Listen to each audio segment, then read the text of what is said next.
मिलेगा, वो भी 75 डेसिबल। प्रशासन ने यह कभी सोचा?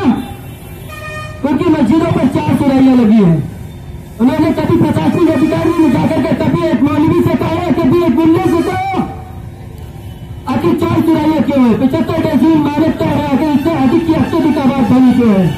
कभी नहीं पूछा। कारण हम लोग उतारा हाथ सहते रहते, चुपचाप रहते हैं। भगत सिंह पटेल ने कहा, तालियां बजाई, घर पहुंचे और सो गए। इस चीज से हम सबको जागना होगा। चिन्हित कर लीजिए, मेरा व्हाट्सएप ग्रुप है, व्हाट्सएप पर आइए, मुझे सूचना दीजिए। मैं, मेरे समस्त पदाधिकारी महोदय, मेरे समस्त भाई बंधु आपके यहाँ पहुंचेंगे और मस्जिद से 4 सुराई भी उतारेंगे, उस मुल्ला मौलवी के खिलाफ कार्रवाई करेंगे। जय श्री राम। हाँ बेटा, गाड़ी निकलना चाहिए, निकलना चाहिए। जब हमारी सरकार है, हमारी सरकार में जब हमारी कांवड़ यात्रा निकलेगी तो फिर क्या निकलेगा? इसलिए मेरा इतना ही निवेदन है कि हमारे जो मंचासीन पदाधिकारी महन व्यवस्था हमारी, हम पैदा नहीं हुए होंगे, हमारे बाप दादा पैदा नहीं हुए होंगे, इससे पुरानी एक अच्छी व्यवस्था पहले देगी, फिर उसके बाद में रोड पड़ा है वो तुम्हें बताऊंगा। मगर हमारे कहीं व्यवस्था नहीं है। हमारी वही व्यवस्था आएगी तो आपका मीटर से नाप लो, चाहे तुम किसी तरीका से नाप लो। हमारा नगरिया चोरे पड़ता है, सामग्री घूम के जाएंगे तो हमारे पास पहले शिमला पड़ेगा, कंटरिया पड़ेगी, नगरिया पड़ेगी, बेरिया पड़ेगी, हंडगरा पड़ेगा, ताकि पहले सारे दिन पड़ेगा जाएगा आज तरह में। और हर नगरिया 1.5 किलोमीटर उसमें हमारे कई कांटे लगे हुए हैं, हिंदू खेलती हुई रही है। अब बताओ हिंदू धर्म हमारा क्या हुआ? तो मुसलमान बराजम बनने में तैयार होंगे और कहाँ हम मरिए में लेकर जाएंगे हम। तो ये सारा हिंदू समाज इसका 10 गुना जवाब देगा। हिंदू जाग चुका है, तीनों मजहब को किया है प्यार हमने, कब किया मस्जिद को है मिसबार हमने। भूल कर भी आज तक किसी का एक पैसा भी कभी लूटा नहीं है। अरे देश में देखा हमने बुटशगन भी लूट कर ले गए अपने वतन को। आज फिर पैदा हुए गजनी वगौनी, चाहते बर्बाद करना इस चमन को, लेकिन ये सपना न अब साकार होगा। अब न कोई देश में गद्दार होगा और सोच कर वो युद्ध बता देंगे निमंत्रण, क्योंकि आज का हिंदू बड़ा खूंखार होगा, आज का हिंदू बड़ा खूंखार होगा। इसका भारत में होने के बावजूद भी अपनी कांवड़ यात्रा नहीं निकाल सकते।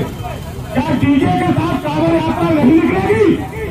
अगर कांवड़ यात्रा नहीं निकलेगी तो सब यात्रा निकलेगी। हम उसको भी तैयार हैं,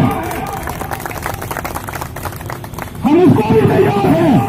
हम सर झुकाने वाले नहीं हैं, हम सर काटने वाले हैं। किसी भी सूरत में ये रुकने वाला नहीं है। रास्ते यहाँ बैठकर जो देखेंगे या प्रशासन देखेगा। 250 किलोमीटर दूर से ये भक्त कांवड़ जल भर के लाते हैं और उसके बाद प्रशासन हमको लूट नहीं देगा। ये इनकी मजाक हमको लूट नहीं देंगे। हम मरियम मारने को तैयार हैं। हम कहते हैं पुकारता मगर तुम्हें पुकारती मां भारती, पुकारता मगर तुम्हें पुकारती मां भारती। खून से तिलक करो, गोलियों से आरती। हम अपनी ऊर्जा झोंक देंगे। अगर खजुरिया ब्रह्मांड का व्यक्ति उस रास्ते से निकलकर नहीं गया, अगर जल ना चलने दिया तो प्रशासन इसका जिम्मेदार होगा। हम हर तरह से सक्षम है। हाथ में फलता लेकर, हथियार लेकर हम अपने व्यक्तियों को जल भगवान की परम पर कराएंगे और नहीं होगा तो अपने खून से लहराएंगे।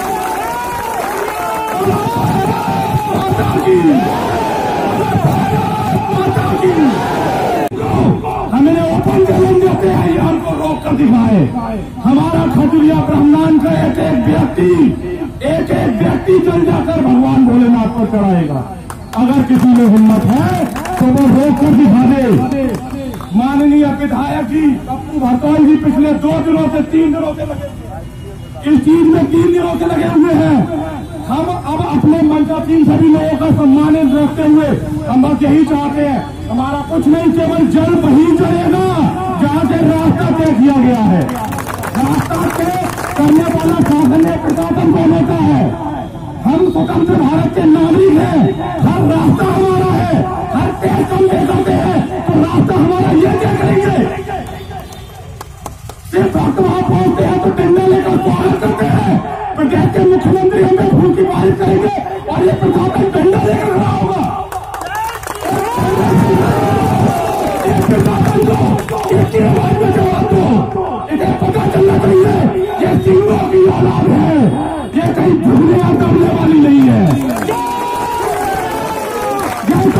पीर बजरंगी, पीर बजरंगी, हर व्यक्ति से यही गुजारिश करता हूँ, चल चलेगा तो वही तो चलेगा, वरना हम रक्त स्नान भी कराना जानते हैं। जय हिंद।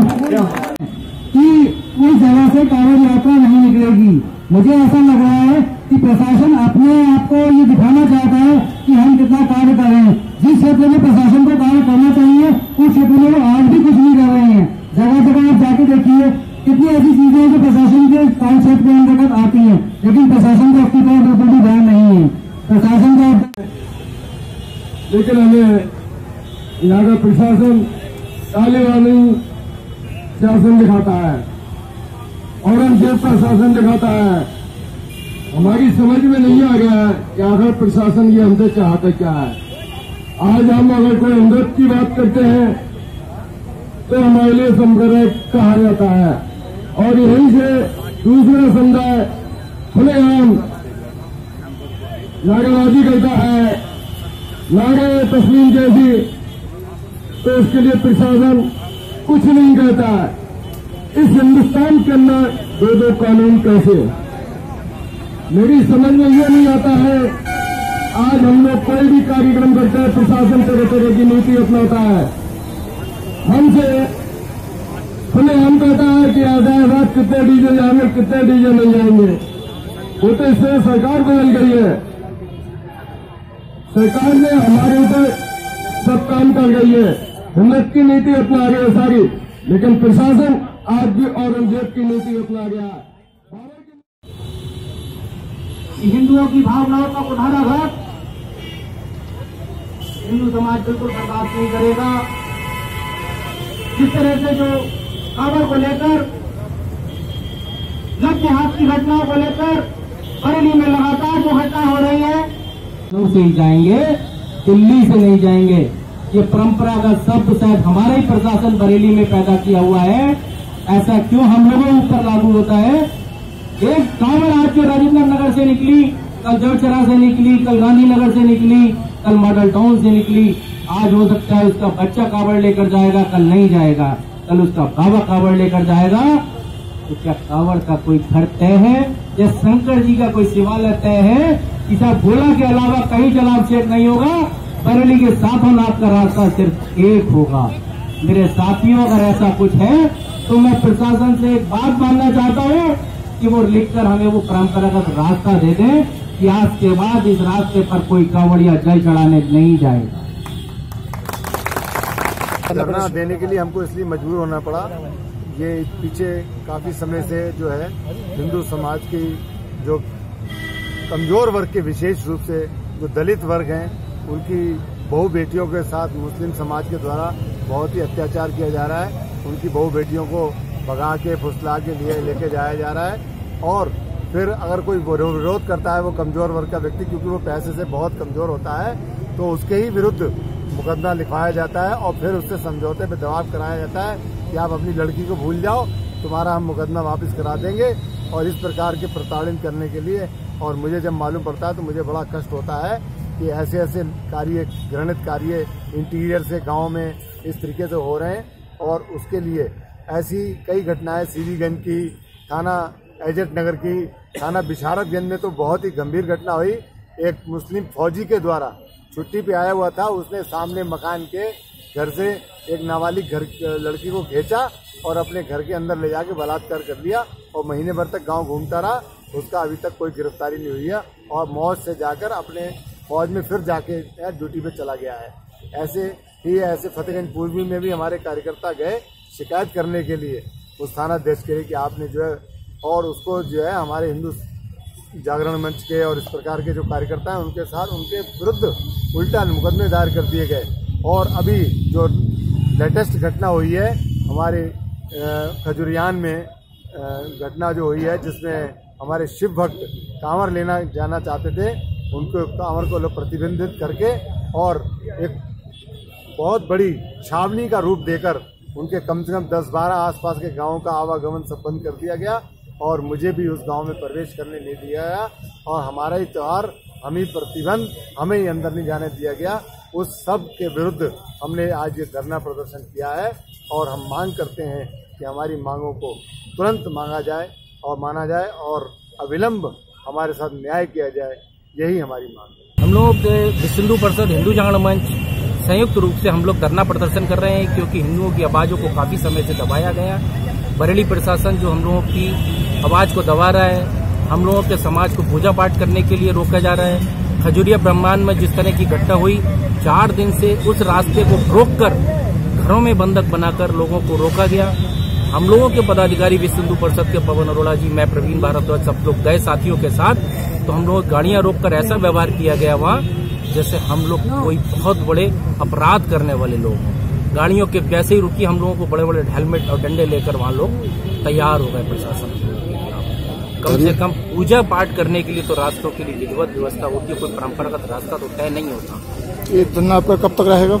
जब तक हम लोगों की तरफ से, प्रशासन की तरफ से कोई हम लोगों के पास सूचना नहीं आ जाती, हम लोगों का धरना चलता है। इसमें कोई तबादले की मांग करी है किसी की?